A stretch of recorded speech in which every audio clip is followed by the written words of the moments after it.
Noël et moi, pour la troisième année, avons le plaisir de vous accueillir ici, avec toute l'équipe de l'Hôtel Ibis. Messieurs, messieurs, mesdames les élus, messieurs et mesdames les représentants de la force publique, messieurs et mesdames des sponsors qui nous ont aidés à préparer cet événement, monsieur et madame Richard Williams, Roosevelt, qui font partie maintenant de la famille. Et alors, cerise sur le gâteau, on n'y croyait pas. Noël a eu l'opportunité, je veux dire, d'avoir de très bonnes relations avec Sophie Renoir, qui nous fait la gentillesse d'être à nos côtés ce soir. Donc merci à vous, merci de votre présence, merci de cette exposition magnifique qui m'a rempli de joie et que je vais aller retourner voir tout à l'heure.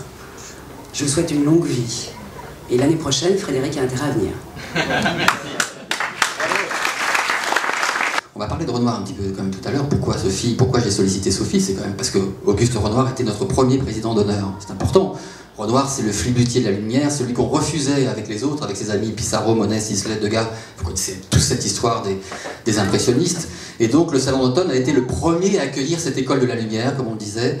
Et Renoir a été le premier président d'honneur du Salon d'automne. Ça, c'est très très très important. Par exemple, pour reparler de Renoir, Sophie, sache que ces ultimes chefs-d'œuvre, je parle des grandes baigneuses qui sont aujourd'hui au Salon d'Orsay, ont été extrêmement décriés par la critique à l'époque. Il a essuyé une suite d'insultes. C'était pourtant la fin de sa vie, évidemment. Et le seul salon qui a accepté d'exposer les grandes baigneuses de Renoir, toute cette série absolument flamboyante, ce fut le Salon d'automne. Donc voilà, il y a une véritable histoire d'amour avec ce peintre. Et c'est symboliquement pour moi très très important de t'avoir parmi nous, d'être la marraine de cette exposition, et je t'en remercie mille fois. Voilà, c'est vraiment magnifique. Alors c'était aussi le salon bien sûr de Cézanne. Vous savez que le seul salon où Cézanne a trouvé refuge dès 1904, c'est le Salon d'automne bien sûr.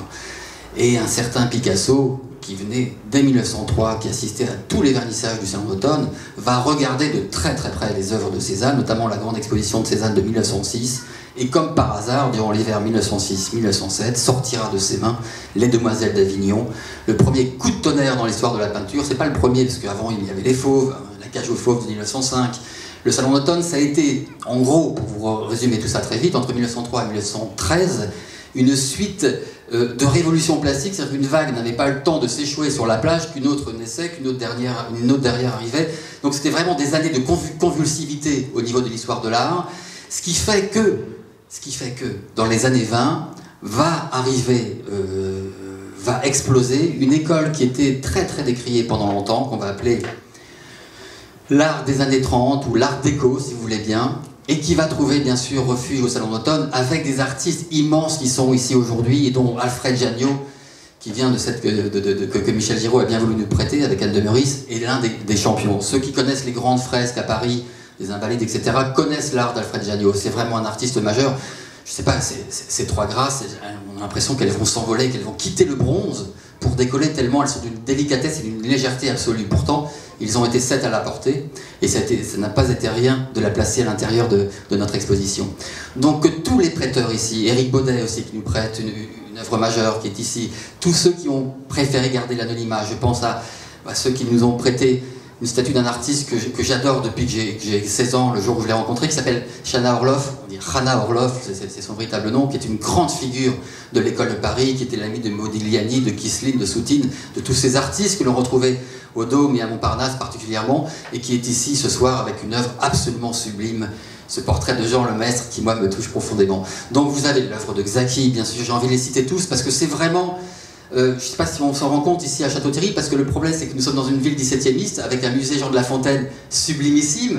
Merci, parce que c'est vrai qu'ils ont, grâce à eux, nous avons pu avoir, tu l'as dit tout à l'heure Pierre-Marie, une œuvre fondamentale de Guillaumin, de cette trière. Nous avons Jean-Pierre Zénobel, le président de la section photographie, qui est ici avec sa femme du Salon d'automne, qui lui a côtoyé Willy Ronis, a côtoyé Lucien Clerc, Jean Loussièvre, David Hamilton, tous les grands photographes qui ont défilé au Salon d'automne. Donc, merci Monsieur Bachelet, merci Monsieur Corré, merci Madame Sophie Renoir d'avoir accepté d'être la marraine de cette exposition et aussi de faire l'honneur d'être sur la commune d'Essômes-sur-Marne. À 50 mètres près, vous étiez sur Château-Thierry, mais ici, c'est Essômes-sur-Marne.